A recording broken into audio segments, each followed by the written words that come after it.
Live from WRAL News Headquarters in Raleigh, your number one source for local news. WRAL News, coverage you can count on. Happening now in the WRAL traffic center. We're following some breaking news out of the Knightdale area. There's a major slowdown on 87 southbound. I'll tell you how long of a delay you're looking at and how to get around it. Authorities say a man was shot at a Raleigh apartment complex and sent to the hospital. This morning, what we're learning about the search for the suspect. And less than 10 minutes away from that scene, a separate shooting injured another man. What we've learned about the investigation that's unfolded. And gray skies as you're stepping out the door this morning. We have a small chance for rain, mainly this evening, and then tomorrow looks wetter. We'll take a closer look at that coming up. Certainly have a lot that we are tracking this morning here on WRAL News on Fox 50 on the first full day of fall, though it's kind of the second day. Thanks for joining us here. I am Chris Lovingood, and we are starting the day off with meteorologist Elizabeth Gardner. Elizabeth, it's fall on paper. Doesn't quite feel like fall, though. You know, I tell you what, like in the middle of last week, we were looking ahead to it was Sunday and Monday, and it looked like we were going to have a front that, moved through and brought us some nice fall weather. That front is still back to our west. So instead, we're feeling a bit like summer. And even once that front moves through, it's not going to deliver on that earlier promise. We're looking at gray skies here in Wake Forest. Temperature almost 70, dew point at 65. So it's not like full on summer, but it's definitely not that crisp fall feel this morning. Some sunshine in our eastern counties right now, but we'll end up with variably cloudy skies. More cloud cover back to the west as that cold front moves in. We're not likely to see rain until late evening or maybe closer to midnight as we start to see those showers beginning to move in along with that front. Our high temperature will be in the low 80s, but today for the most part, at least during daylight hours, stays nice and dry. Once we see that front move through, we're going to be looking at what happens in the tropics, and there's a good chance that a low will develop here, could become a tropical storm or possibly even a hurricane, making landfall in Florida and then possibly heading to the west away from North Carolina. I'll show you some of the scenarios that we could see and how much rain we might come up with coming up. Ken? Excellent. At 8:02, Elizabeth, we continue to follow the breaking news out of Knightdale this morning. If you're coming in from Knightdale, you definitely want to listen up. The 87 southbound lanes right there at Smithfield Road. You can see the huge backup it's causing as a result of this crash all the way back to Wendell Falls Parkway. Knightdale Boulevard could be an alternate route, but even that's getting a little congested because a lot of people are using that as an alternate route. Depending on where you are, Pool Road is another nice alternate route for you this morning as well. Because here's why: you're looking at a 7-minute delay on those 87 southbound lanes there coming in from Knightdale. And also the other trouble spot is Wake Forest. You guys have that issue on US 1 each and every morning, but you're looking at a 9-minute delay. This crash on 264 in the westbound lane near Shepherd School Road also causing some delays in that particular area. Highway 97, I would recommend doing that, getting off on Business 64 and working your way back over to the main highway as well. Back here in Wake County, this has been a trouble spot. I-40 westbound, the 64 exit ramp. If we isolate the belt line, you can see how much of a delay it's causing coming all the way back to Lake Wheeler Road, even to Rock Quarry Road, as a matter of fact. Get off on either of this road, working your way over to Tryon Road, and then working your way back onto the belt line this morning as a result of that slowdown we're seeing. You're looking at a 14-minute delay on that south side of the belt line, so give yourself some extra time if you're about to head out. WRAL is following developing stories right now as Raleigh police are investigating 2 separate shootings this morning. We have team coverage of these active investigations this morning, but let's start with WRAL's Laura Levine. She's at the Walnut Ridge Apartments in Southeast Raleigh. Laura, we know someone is seriously injured in this shooting. Chris, Raleigh police responded to this scene here at Walnut Ridge just before 2 o'clock this morning. You can see police still on the scene. I just spoke with someone who lives here as people are just beginning to wake up, get their day started. They tell me that this is actually the 3rd shooting within this area in the past 90 days. So, of course, we're going to follow up with Raleigh police to get some data on what's going on here. But we know, again, this shooting left one man seriously injured. He had to be rushed to the hospital. You can see investigators here on the scene. We've seen them canvassing the parking lot. And they especially paid some attention to this white Cadillac that is now wrapped up in some crime scene tape. They believe that this vehicle has some type of connection to a suspect. I spoke with Josh Metlin, who tells me that the gunfire actually woke him and his family up, and he had to tell his children to duck for cover. Heard a lot of gunshots this morning. I heard a lot of EMSs, a lot of police this morning.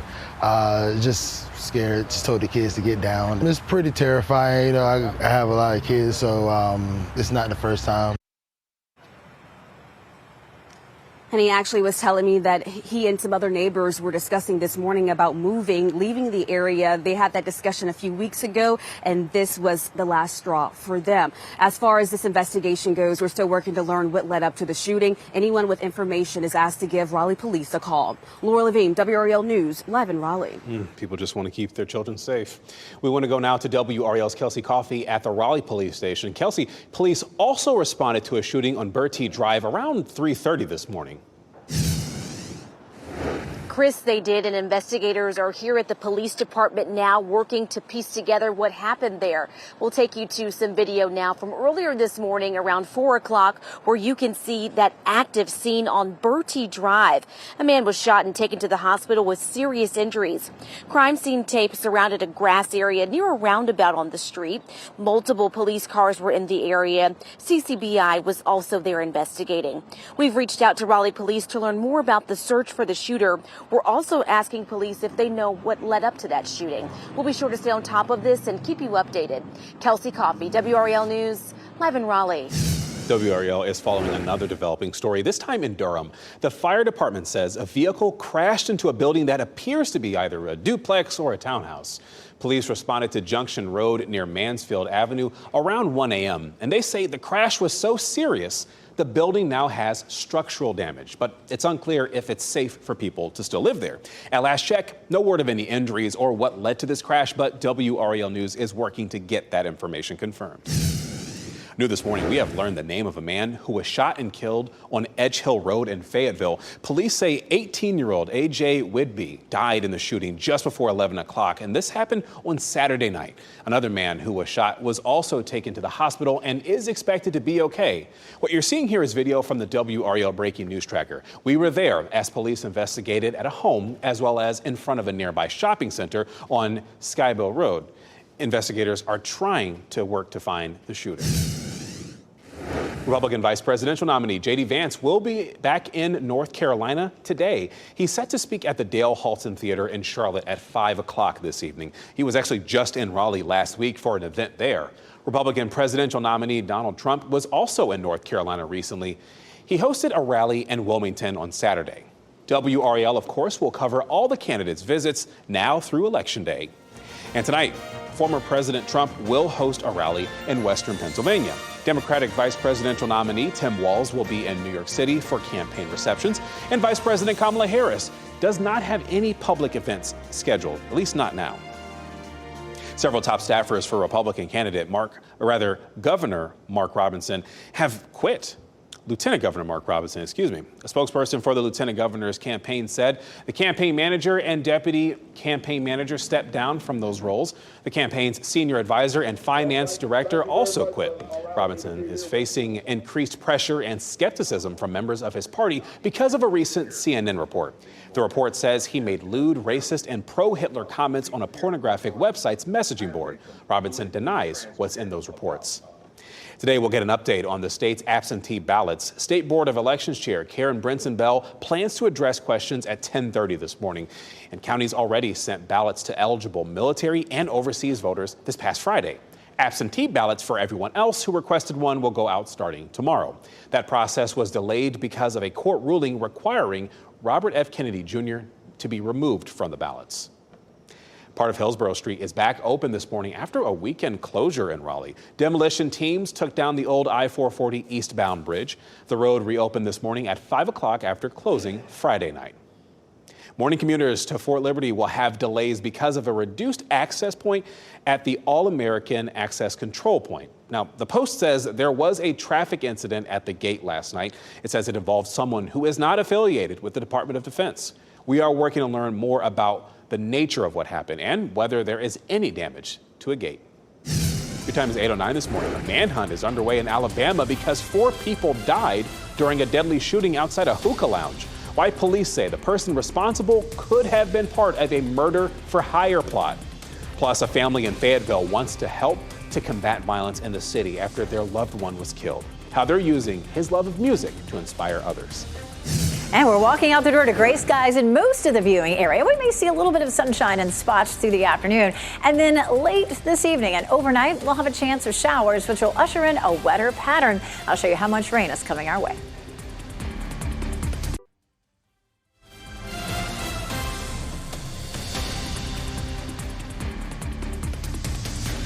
You know, we've been showing this angle of Lake Gaston for a while, and I really like it. We get to see a little bit of the water there. You got the dock as well, and see some people maybe even walking in the background. Beautiful morning as you're waking up.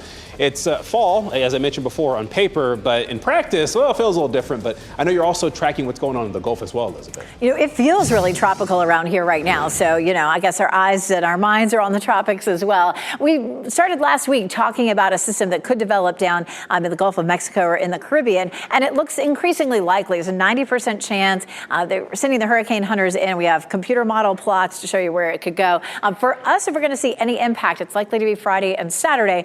And of course, there's a lot of stuff going on this weekend. We have the Bluegrass Festival and Benson Mule Days, among other festivals. First of all, we have a cold front that's back to the west. That's been sending some showers and thunderstorms into West Virginia and Virginia. That will move eastward. We don't see any rain from that today, but after midnight, we could start to see some of the showers, and then that rain sits over us during the day tomorrow, especially during the afternoon and evening. But we could even wake up to some rain for tomorrow morning and Wednesday. Same story. We're just going to stay in that wet pattern. For this morning, you may see a little bit of sunshine in our eastern counties from the Triangle area westward. We're going to be pretty cloudy this morning and into the afternoon, maybe a few breaks here and there. Once we get closer to 9 or 10 o'clock, we start to see the potential for a few isolated showers. And then early tomorrow morning, here's 5 a.m., the chance of a few scattered storms as well during the morning commute. Right now, it looks isolated, but make sure that you tune in first thing tomorrow morning. We'll walk you through the commute. By 5 o'clock, also, we could have some issues. It looks a little wetter for tomorrow, starting around the evening commute and all the way through dinner time. For tomorrow, we could see as much as an inch of rain.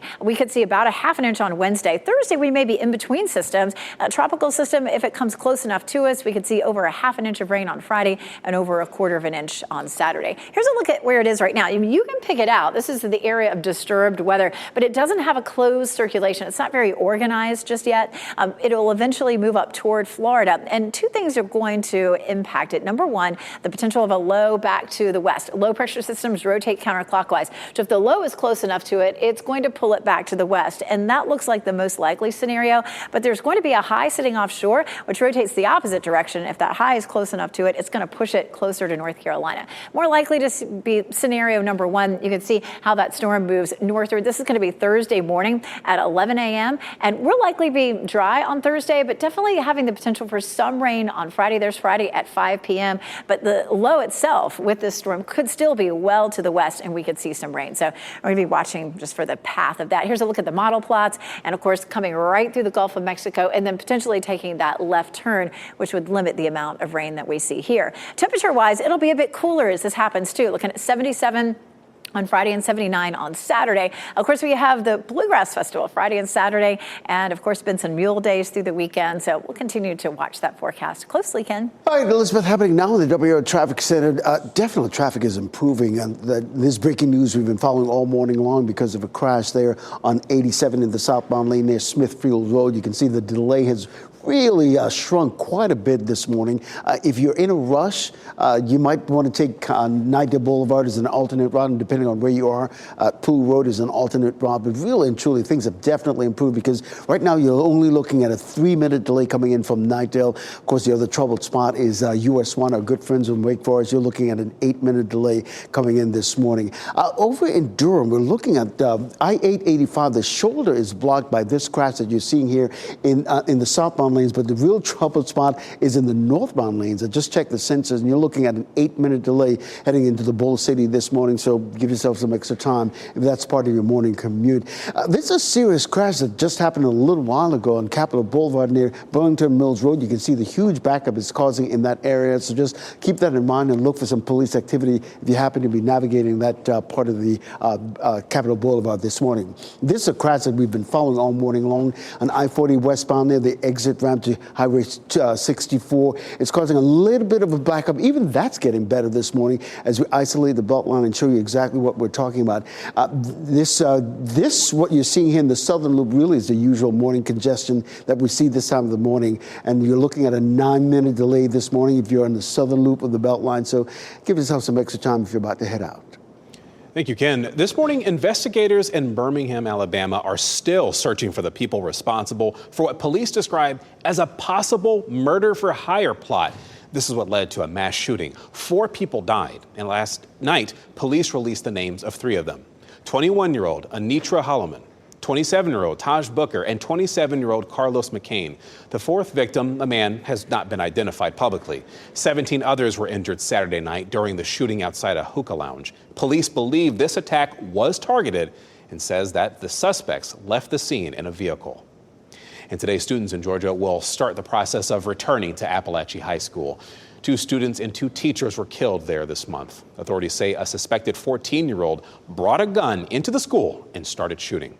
Therapy dogs and more officers will be present at the school. The area where the shooting happened will be closed for the rest of the school year. Student Armando Martinez says that it's still tough going back. It was hard even being there myself, given the fact that I was in that room where I was practicing, where I was in that room whenever it happened.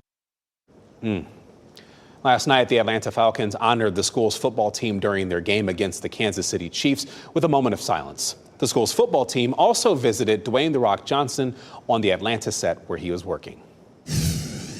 And Jeff Hogan at the WRAL Live Center. We've been following the Russian Soyuz space capsule that left the International Space Station earlier this morning. It has re-entered. It has gotten into the Earth's atmosphere once again on that re-entry.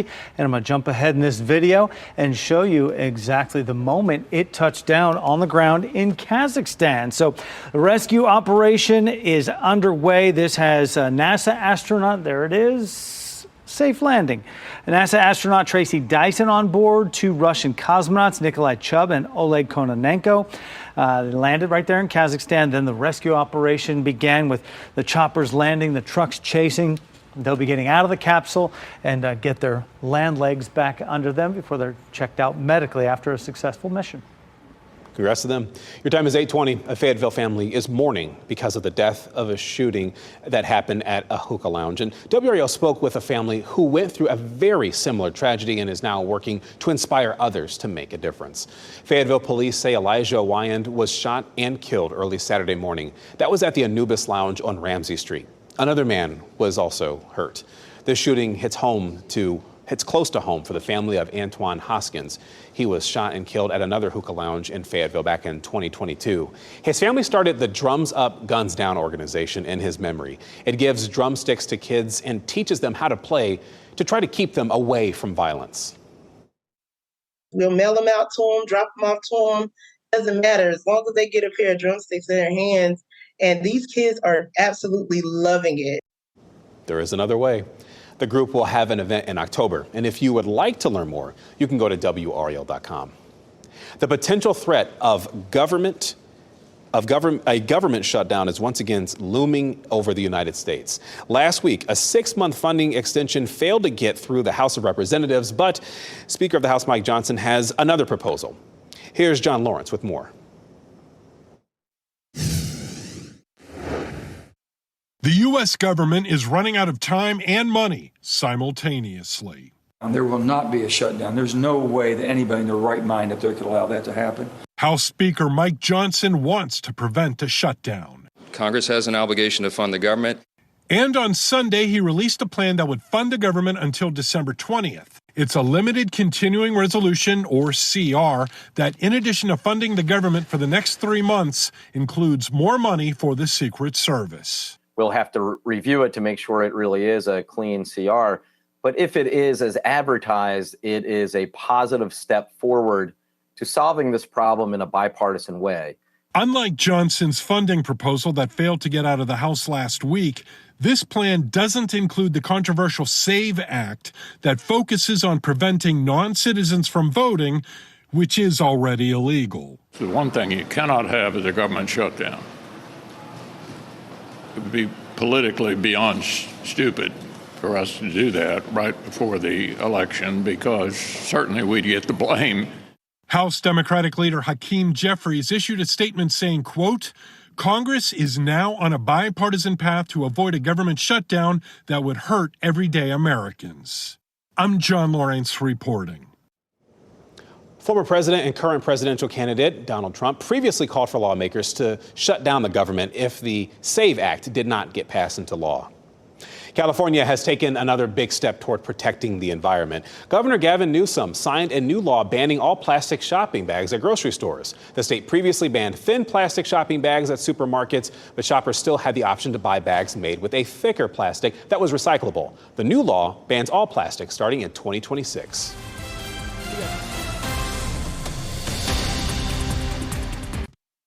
As you get into your car, tune to WRAL News Plus on your radio. In Raleigh on 99.3 FM. In Durham, 96.5 FM. And everywhere on 101.5 HD3. Good morning. Your time is 8:26. I am Chris Lovingood. We do want to get your Monday started off right with your forecast with meteorologist Elizabeth Gardner. And we see gray skies behind you and gray skies on a lot of the cameras this morning. This is a live look at Apex, and we still have that kind of warm, muggy atmosphere with us. You don't necessarily need to grab your raincoat or umbrella walking out the door. You may wonder because it's so cloudy, but we do have rain on the way tonight, and it may be pretty wet for us tomorrow morning. So if you're hoping to get your pickleball game in or anything that you wanted to do outside, get it done, because tomorrow we move into a wetter pattern. We'll see highs this afternoon in the low 80s. Ken? All right, Elizabeth, got some yard work done this weekend, so thank you for that good advice. Taking a live look at this traffic cam on I-440 and Capitol Boulevard. The westbound lanes are coming toward us this morning, moving along at a nice steady clip. If we isolate the belt line, you can see exactly what's going on. You can see the usual congestion this morning, and that crash just happened. I'll have an update at the bottom of the hour over on Fox 50. The northern loop, you can looking at maybe a 3 to 5 minute delay. Nothing really that's going to make you late for work or school this morning. Ken, thank you. One man is in the hospital with serious injuries because of a shooting at an apartment complex this morning. It happened at the Walnut Ridge Apartments on White Sox Lane around 2 this morning. Police radio traffic says that the suspects drove away in 2 separate cars. We're staying with that story. Plus this one, another man was hurt in a separate shooting on Bertie Drive. This happened in Raleigh around 3:30 this morning.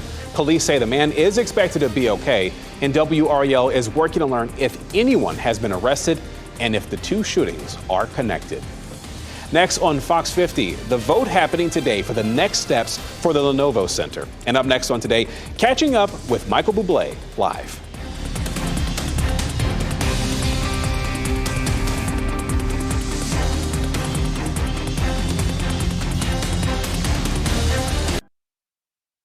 Now, breaking news from WRAL. Coverage you can count on.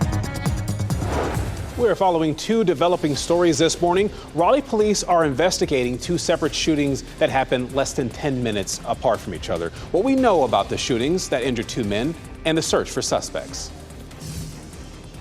And our chances for rain increase this evening as a cold front gets closer to us. But today stays dry. It will be on the cloudy side. We'll talk about when we'll start to see the rain where you are.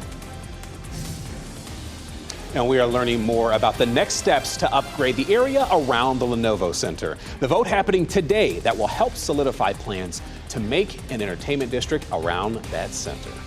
We're watching for a lot of things that are happening this Monday morning. Grab a cup of coffee, sit down, and join us here for a spell. I'm Chris Lovingood on WRAL News Fox 50. We're going to start off with your weather forecast with meteorologist Elizabeth Gardner. Kicking off with some gray skies here in Wake Forest this morning, and you may be tempted to grab your raincoat or umbrella heading out the door. You won't likely need it today, but probably this time tomorrow you will. Right now it is 69 with a dew point of 65, and that's kind of a middle of the road dew point, but you can tell there's some moisture in the atmosphere, and 69 is definitely on the warm side for this time of year. So we'll see a mix of sun and clouds across the area. There's noon, and notice we make it all the way out to around 5 or 6 o'clock before we start to see the potential for some rain. It starts back to the west with a front, and we may begin to see some of that pushing in around 10 or 11 o'clock this evening, but it's more likely that we would see it tomorrow, a little bit in the morning and a better chance in the afternoon.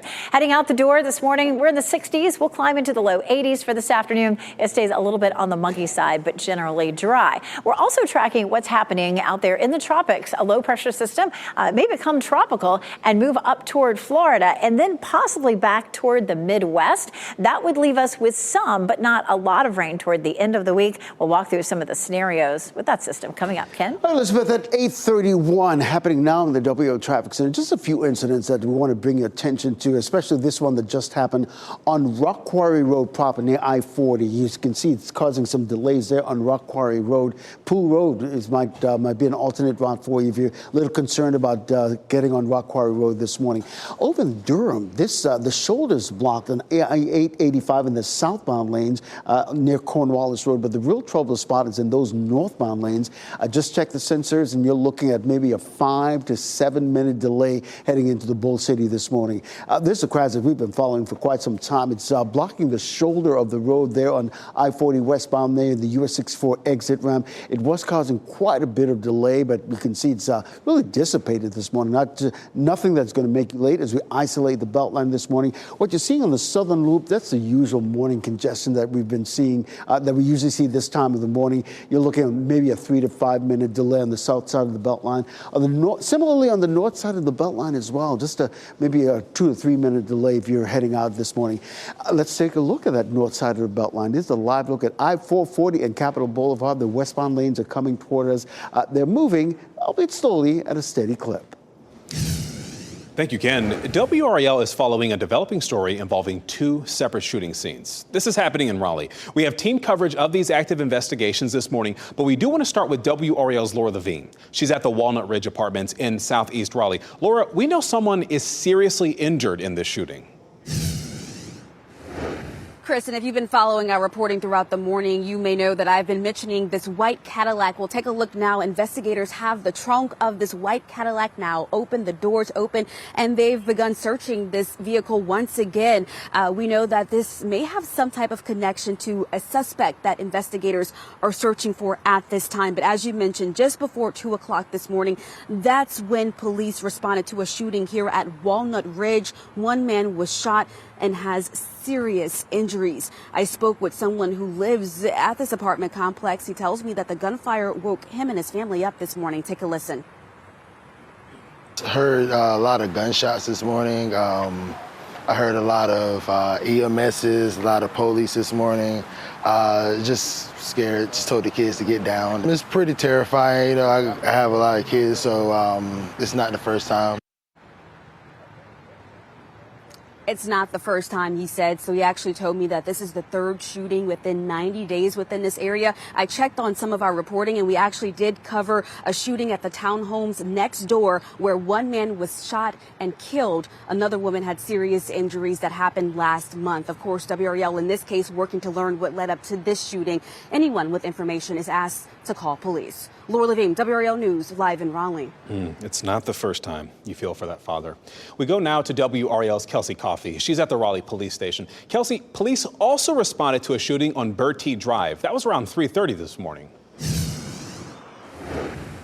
Chris, exactly. Investigators are here inside the Raleigh Police Department working to piece together what happened there. We'll show you some video now from around 4 o'clock this morning so you can see that active scene there on Bertie Drive. A man was shot and taken to the hospital with serious injuries. Crime scene tape surrounded a grass area near a roundabout on the street. Multiple police cars were in the area. CCBI was also there investigating. We've reached out to Raleigh Police to learn more about the search for the shooter.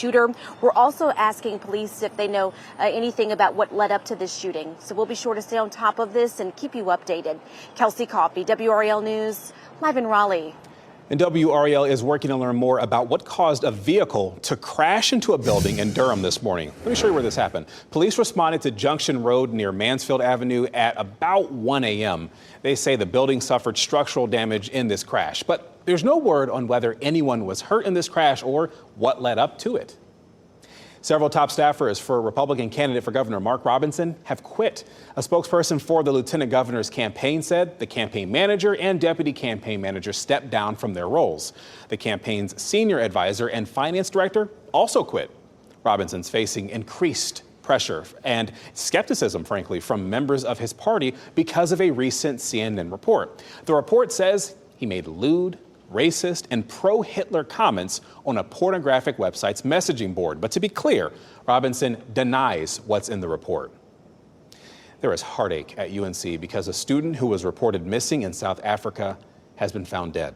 News sources in South Africa say 20-year-old Brooke Shervant was found dead yesterday. This was about 26 hours after she was last seen on a solo hike near Cape Town. She was about a month into a study abroad program. At UNC, she worked at the Moorhead Planetarium. Director Todd Boyette spoke with us about the last time she visited. She was talking about how excited she was, maybe a little nervous about traveling to South Africa, but also how we would miss her and she'd miss us.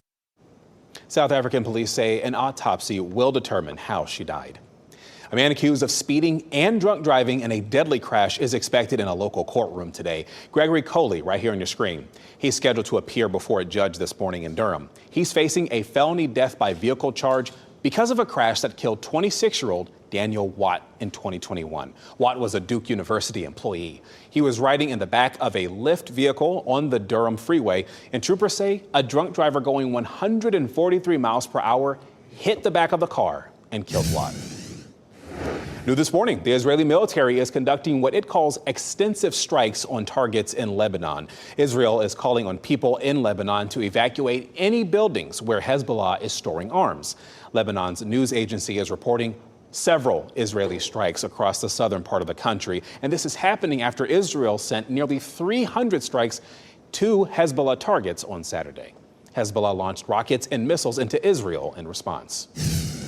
Today, the group that owns the Lenovo Center takes the next step toward creating an entertainment district around it. The Centennial Authority meets today to vote on submitting a formal application for rezoning the space around the Lenovo Center. This needs approval from local leaders, to be clear. The proposal includes a 150-room hotel and 500 apartment units. Shops and restaurants are also part of this plan. Centennial Authority hopes to break ground at the end of next year. The Kansas City Chiefs are still perfect for the 2024 season. They took down the Atlanta Falcons in a close game last night during Sunday Night Football. The Falcons had a chance to get ahead late in the fourth quarter, but the Chiefs defense stuffed them on a 4th and inches of play. Goodness, inside the 20-yard line. Did you see that? The Chiefs hold on for a 22-17 win. And today we are going to hear from the Carolina Panthers head coach, Dave Canales, after the team's first win of the season. The Panthers offense exploded with quarterback Andy Dalton at the helm with Bryce Young benched. Carolina is coming home from Las Vegas with a big win over the Raiders, 36-22, and we hope to learn more about where the quarterback situation stands. Coming up in our 9 o'clock hour here on Fox 50, Tim Donnelly with 99.9 The Fan will join us with his take on that quarterback situation. Your time is 8:39. Online dating has changed the way people think about love, but also about money, it turns out. We're going to bring you results of a new study showing how online dating could contribute to wealth gaps. Plus, it was a record-breaking year for the WNBA. The 2-star players taking home some of the top awards for the regular season. And we thought we'd get you a live look outside at Wake Forest this morning. A little dreary to start things off, but it's the second day of fall. That's good, right? The leaves aren't quite changing yet, though. Meteorologist Chris Michaels will tell us when we can expect to see those beautiful fall leaf colors.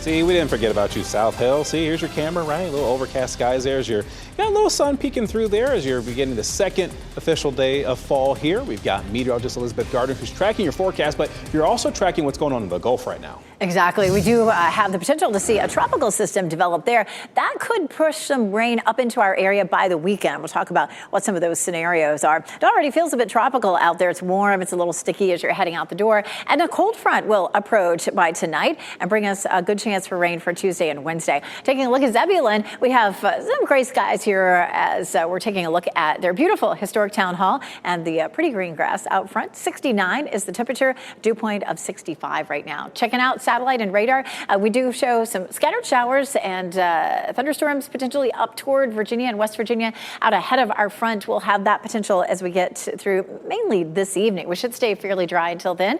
We'll see a mix of sun and clouds, more sunshine in our eastern counties where it's a little drier. And of course, we'll have that front approaching. And so that's going to send the potential for some scattered showers our way as we get past dinner time and into the evening. For tomorrow, we may start with some scattered showers or storms. And back to the west, there'll be a chance of some severe weather. We're not in that level 1 risk, but certainly we have the potential for some scattered storms. It's a 60% chance Tuesday and again Wednesday. Today, just a 20% chance. We may get a bit of a break Thursday, and then we start to watch that tropical system, which we're putting about a 70% chance in for some showers on Friday.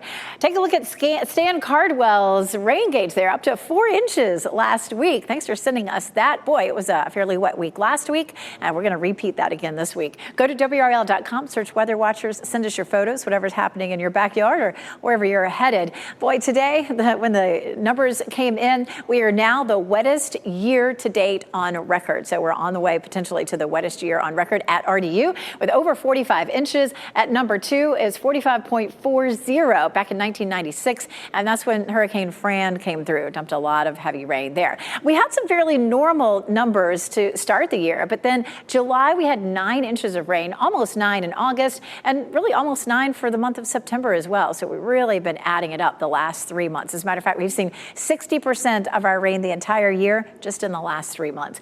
81 in Raleigh, 80 in Durham, 85 in Fayetteville with cloudy skies today, and the humidity just holds on all the way through the weekend, of course, since we're going to have the potential for that tropical system. Lots happening this weekend. It looks a little cooler Friday, Saturday, and Sunday with that potential for some clouds of the tropical system. We have the Bluegrass Festival. We may be dealing with some showers and storms as well as Benson Mule Day. So we'll keep our eye on that forecast. Thanks, Elizabeth.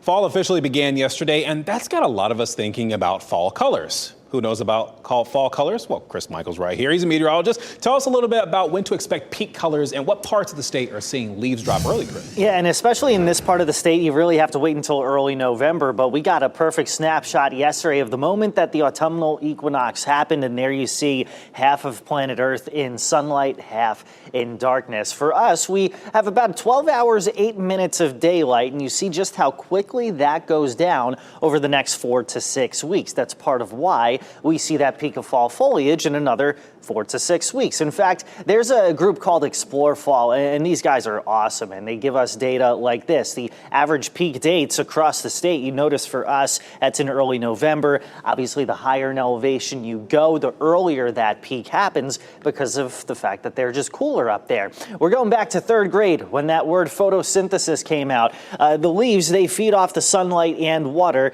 and then chlorophyll gives it that green pigment. Well, as we head into the fall, you notice the sun getting lower in the sky, maybe less intense, so that's less food for these leaves to feed off of, and you kind of choke off the moisture and the supply of energy into the leaves. So that, along with cooler weather, allows the sugar levels to drop off a little bit, and you start to get those pretty colors. But there's a little bit of stress going on the leaves because of some drought, believe it or not, as you get into the mountains. So you hope for a little bit of rain and some cooler nights so that if you have a trip to the mountains in the next couple of weeks, you may be treated to some really pretty colors. And that was Science Time with Chris Michaels. Thanks, Chris. Well, your time right now is 8:48. We do want to shift to a very serious story here. A pilot was killed during a mid-air collision involving 2 small planes over Los Angeles County.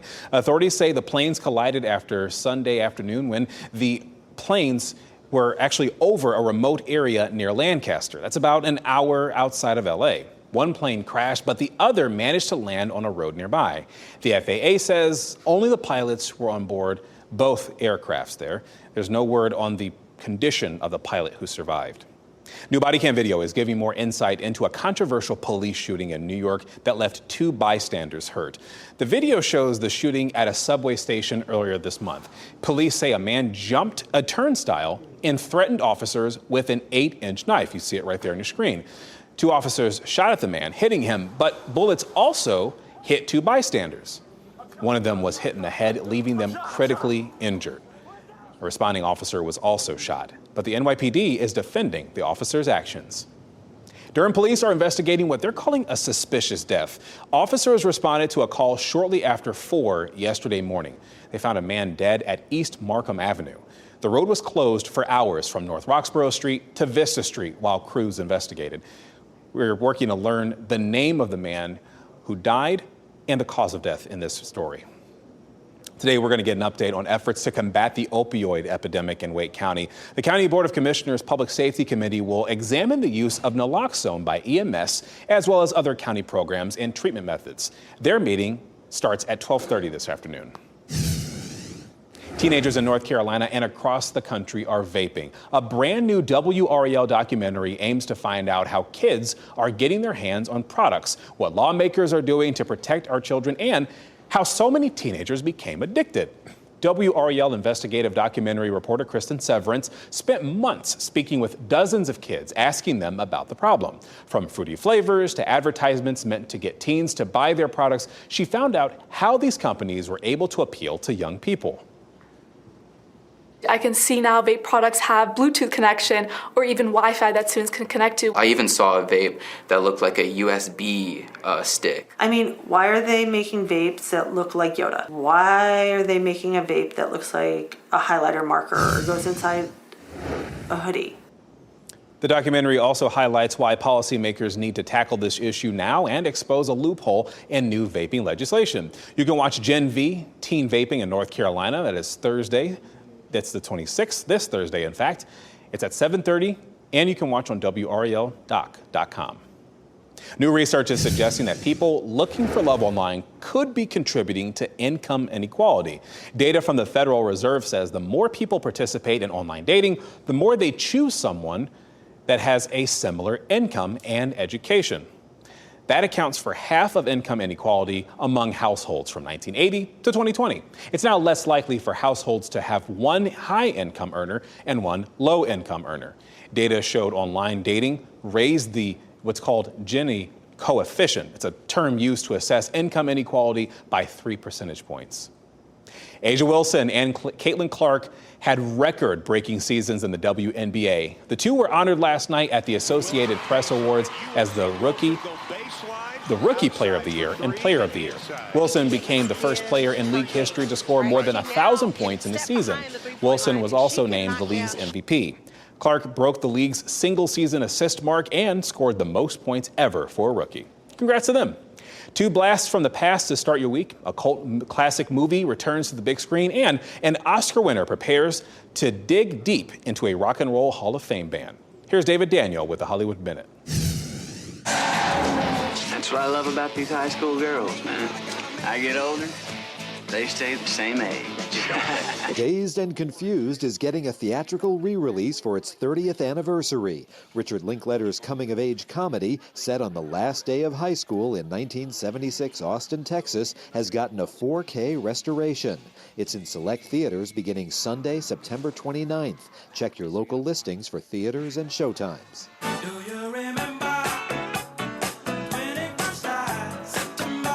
Plenty of people spin Earth, Wind & Fire's September on the 21st of that month every year, but one person took it a bit further this year.